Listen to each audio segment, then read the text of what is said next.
young girl, hear that again. Aye. When them young girl beg man money in a tongue, man I beg them back put some honey, and I say me a give me money. When them young girl beg man money in a tongue, man I beg them back put some honey, and I say me a give me money. Why? Give me a 1 cent, yeah. Give me a 2 cents, no. Give me a 3 cents, yeah. Give me a 4 cents, no. Give me a 5 cents, yeah. Give me a 6 cents, no. Give me a 7 cents, yeah. Give me a 8 cents, no. 99.9 WEFM. WhatsApp us or call us at 457-9997. Activated Mornings on WEFM 99.9 is on now.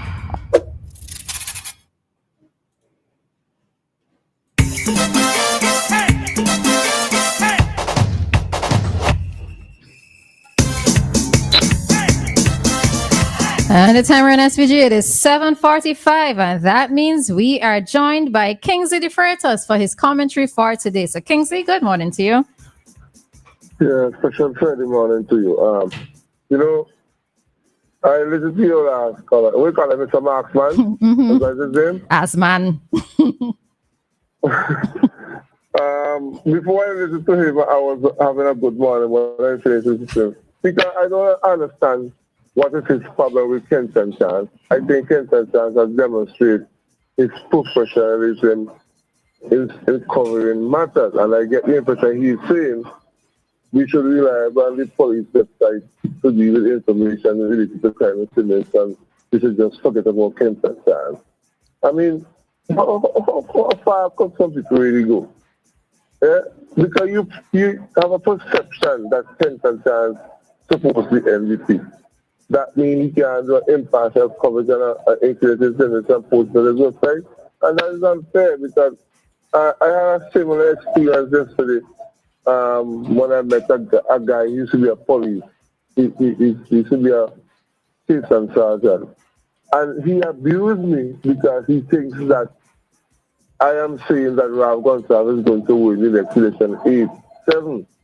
I have a strong conviction that is going to take place because I think that the 8 seats that Ralph Gonsalves had before the last election, he's going to hold on them, and that's still going to make the European government in terms of winning the next election. And you have to get this sort of abuse from people whenever you decide to voice an opinion. So I can understand why some people always think that they have the right to abuse you in preference of a political party, and it's really unhealthy. But in closing, I'm hoping that Vincent will take the responsibility on himself to be responsible this weekend. So we will talk about you and not of you over the weekend. So besides not making any substantial contribution this morning, I have a wonderful weekend. Okay, see you all right here on Monday morning. All right. Have a good one as well, Kingsley. Be safe on your roads too. All right.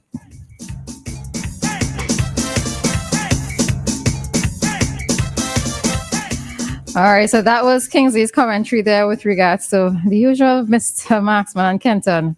Well, let me not say Kenton, Eyewitness News publications, right? And let me leave them two alone, right? Let me leave the two of them alone because I might end up seeing a video pop up this afternoon with the two of them smiling and, that kind of thing. We've seen the videos of both Kenton and Mr. Marksman. So, yeah, I mean, when it is that I look at those videos, though, I end up laughing, right? Yeah. Because the thing of it is that though Marksman has his position with regards to Eyewitness News publications, he and Kenton could still hold a laugh, They could still hold a laugh in the end. And this is why I say sometimes you can't take these kind of riffs so seriously because there are many persons who are not necessarily going to get annoyed or be as in permanently annoyed or permanently upset or permanently disliking somebody, right? You can still have a difference of opinions. Dianna and I could have a difference of opinion and still go and hold a drink or have a drink at the end of the shift, So, yeah, I ain't taking a Marksman seriously, so rest people shouldn't either, right? Because Ian and Kenton, they're okay when they're done. Any thoughts? Nah, I don't have any more on that at the moment.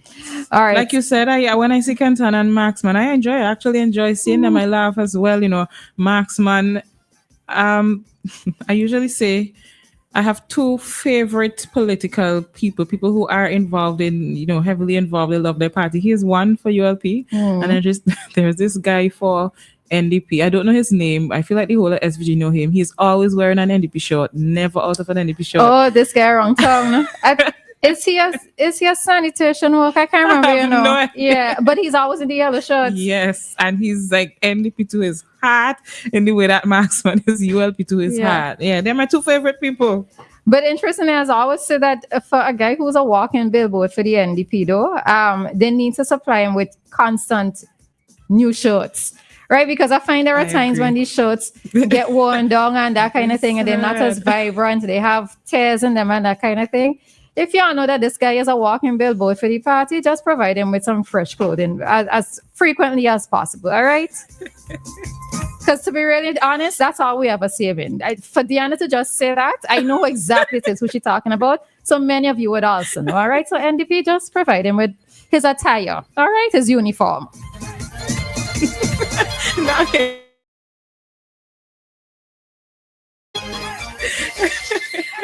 All right. There was something that Kingsley said coming down to the end that he wants for us to, how he phrased it, I forget how he phrased it, but something to the effect of we don't want to be able to talk off people come Monday, right? So in essence, what he's saying is that, just be safe, right? Be safe, whether it is that you're driving, be safe in whatever activity that you're doing, because we don't want to have to make you Monday morning's topic of discussion in the news in a negative light. All right. So yeah, Kingsley, you said that you didn't say much this morning, but that stuck to me. All right. All right.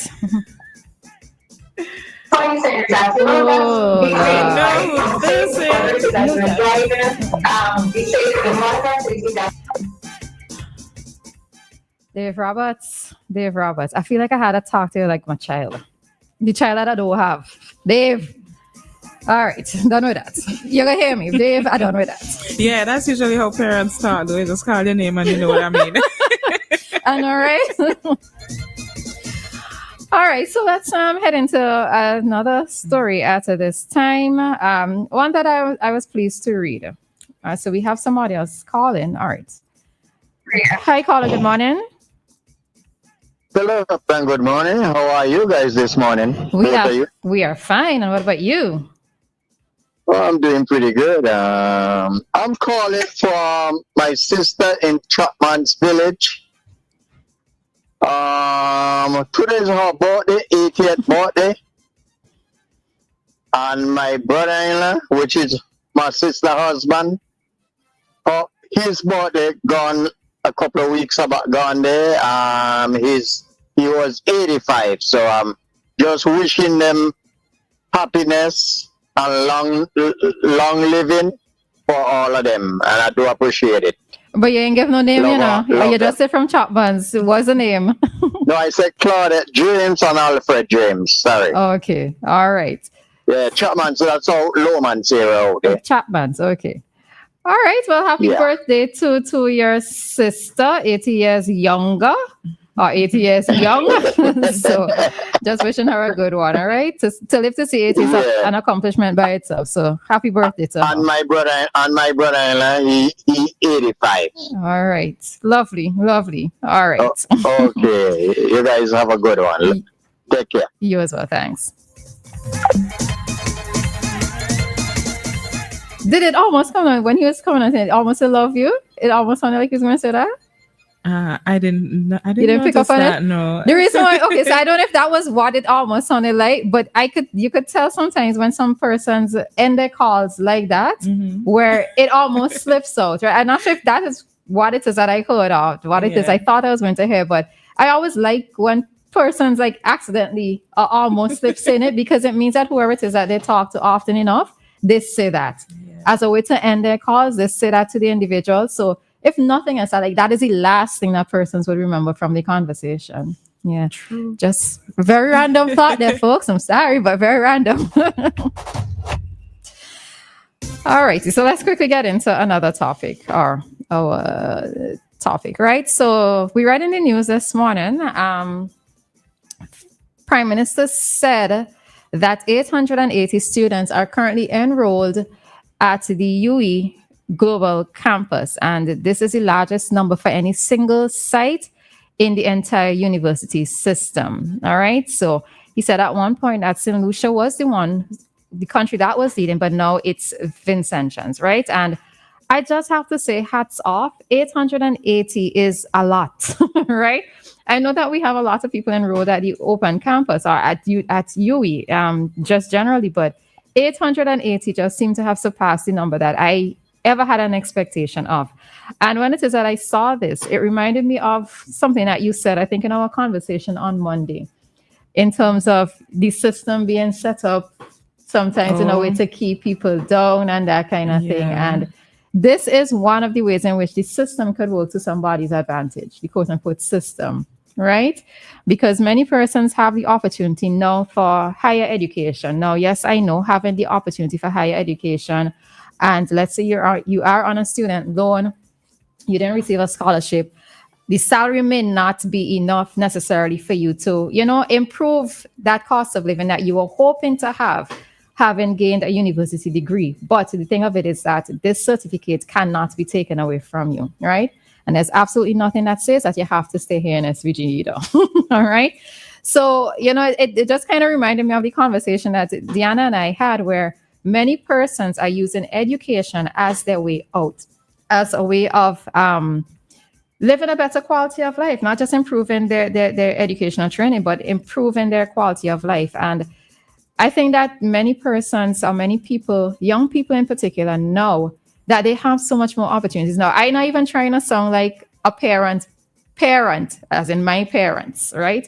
Saying, you have so much more opportunities than I did back in the day. Mm-hmm. The reality is that those coming up now have so much more opportunities than I did, because at the time when I graduated from college, the options were, of course, UE, any other university, but by way of scholarship, it was, I think, Taiwan and Cuba, right? I think those were the ones. I don't think the Russian scholarships were out as at that time. But now we see that there are so many other scholarships available to students, different countries, different groups, etc., are offering tertiary scholarships. So even if it's a case where, yes, you may not be in a position to take a student loan, and mind you, there is the economically disadvantaged student loan that persons can capitalize on if you find yourself in that category. I had to get to that one because of my circumstances, but there are ways out, right? There are ways out. Yeah? Nothing? Supposedly, yeah. Yes, there supposedly are ways out. Yeah. That's it. Why is that? No. Because the discussion. Like you have something else to say. No, the discussion to explain a lot of things that would put certain pieces together. We don't have the time for that. And from me, you have to, have a certain level of understanding or be at this particular space where you're receptive of certain information, We don't have the time to discuss that. I want to hear your thoughts. I see these scholarships. I see what you're talking about. Yes, there are more opportunities. Yes, there are scholarships. I'm not denying that. People definitely are using that to help themselves. I'm definitely not denying that. But when I say the system, I ain't talking about St. Vincent and the Grenadines, like talking about like in general. Like we're just a small island here. Yeah, but this is why the reason why I brought it back up, not necessarily to challenge you on air, right? Mm-hmm. But the reason why I brought it back up is that there are many times when persons who are born in situations that are not ideal, who are disadvantaged from birth, right? Mm-hmm. They use that as a reason or an excuse to stay in the way in which, under the circumstances in which they were brought up under. But the thing of it is that there are opportunities, and even if back then, like, being able to go and study was a big deal, right? Because it might have meant that your parents had money, etc. Now, I don't toot the ULP's horn for things. But when it comes to the education aspect of it, I have to give them their commendations. All right.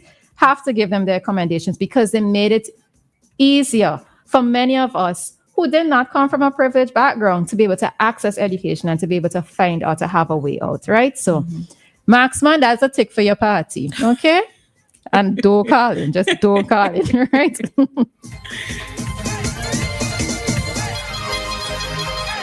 All righty. So with that, we are heading on out at. Oh, So go ahead. So somebody is saying the Russian was around. There's a doctor that they sent to Russia for higher education. That was about, he said that was more than 40 years ago. So Yeah, but I'm wondering if at the time, because I know for sure, like those that were available around, when did I come out? I came out in 2001. So I know for sure, like there was Cuba and there was the Taiwanese scholarships, but I can't remember. Yes, I know that after Russian scholarships were available, at the time that I was looking to go or to study, I'm not sure if it was actually around at that particular time. So yeah, it could have been around before, but yeah, that's what I mean. All right, so the time here in SVG, it is 8 o'clock, and our time check came to you with the compliments of New Haven Funeral Home.